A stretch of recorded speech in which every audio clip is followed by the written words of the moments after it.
hadir di sini, mengalir di bait suci. Perkara ajaib pun terjadi, kuasa mujizat nyata, karena Roh Allah sedang bekerja. Shalom, selamat pagi Bapak Ibu Saudara-saudara sekalian. Selamat kita bertemu kembali dalam kasih karunia Kristus yang masih memberikan kita kesempatan. Dan pagi hari ini kita akan melaksanakan ibadah kita di tiap-tiap gereja di mana kita berada. Kiranya ibadah hari ini boleh membawa berkat tersendiri di dalam kehidupan kita.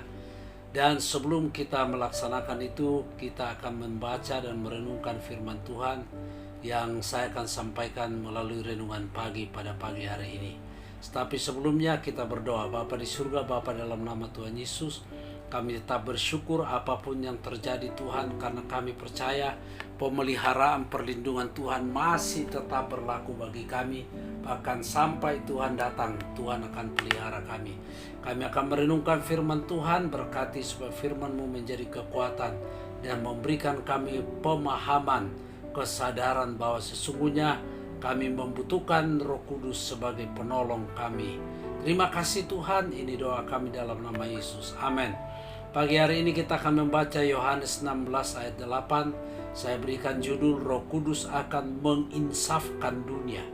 Jadi Roh Kudus akan datang pada hari Pentakosta itu untuk menginsafkan dunia. Ada 3 hal yang Roh Kudus akan insafkan supaya dunia boleh mengerti bahwa dunia ini satu saat nanti akan dibinasakan.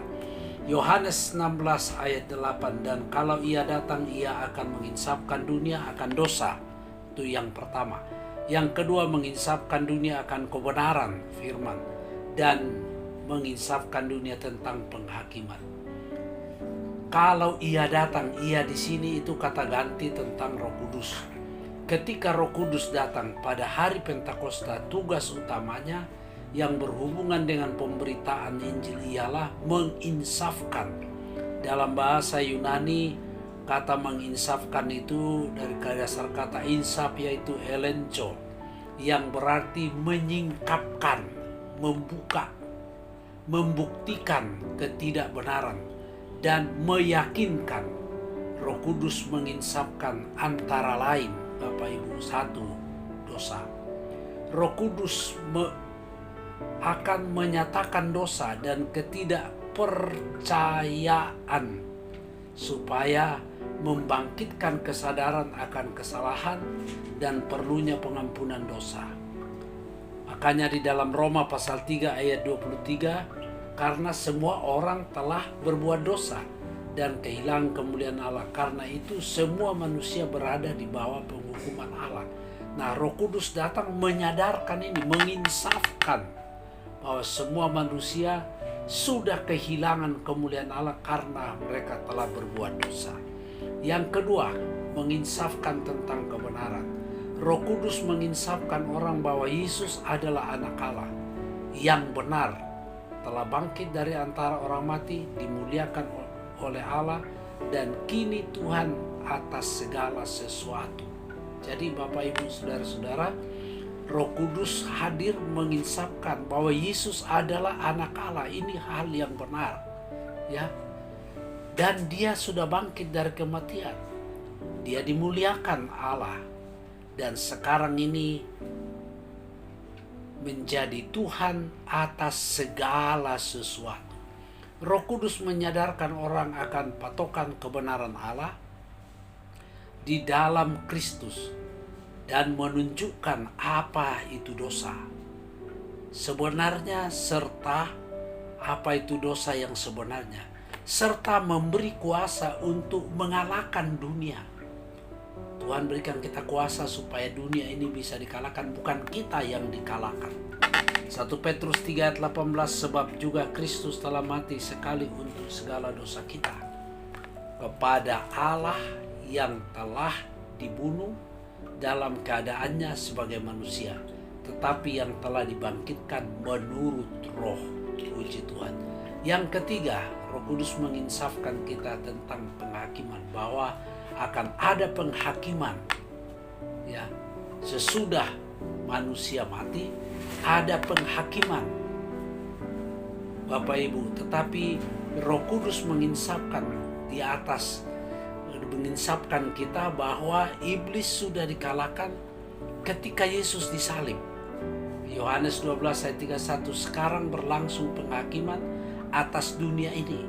Sekarang juga penguasa dunia ini akan dilemparkan keluar melalui salib dan kebangkitan Kristus. Kekalahan iblis sudah dimulai, Bapak Ibu. Sejak Yesus disalibkan, dia mati dan dia bangkit, iblis sudah kalah. Tetapi kekalahan terakhir akan terjadi apabila iblis dilemparkan ke dalam lautan api dan belerang. Kapankah itu? Dalam Wahyu pasal yang ke-10, Wahyu pasal 20 ayat 10, dan iblis yang menyesatkan mereka dilemparkan ke dalam lautan api dan belerang, yaitu tempat binatang dan nabi palsu. Mereka disiksa siang dan malam sampai selama-lamanya. Inilah neraka. Demikianlah renungan kita pagi hari ini. Kiranya kita masing-masing berdoa supaya Roh Kudus menyadarkan kita tentang dosa, kebenaran, dan penghakiman yang Tuhan akan laksanakan. Terima kasih, kita bersyukur kepada Tuhan melalui doa kita pada pagi hari ini. Tuhan, kami berdoa terus, Tuhan tolong berikan kami kekuatan, kemampuan untuk berikan kami kesadaran, menyadari bahwa kami masih hidup di dunia ini, dan di dunia ini penuh dengan dosa, bahkan dunia ini dikuasai oleh iblis. Tapi kami percaya Tuhan akan berikan kami perlindungan, menyertai sehingga mereka yang sakit Tuhan pulihkan, sembuhkan, yang susah hiburkan, yang lemah Tuhan kuatkan. Terima kasih, berkati bangsa dan negara kami Tuhan. COVID yang masih belum reda-reda Tuhan, tolong Bapa lindungi umat Tuhan yang ada di negara ini. Terima kasih Tuhan, ini doa kami dalam nama Yesus. Amin.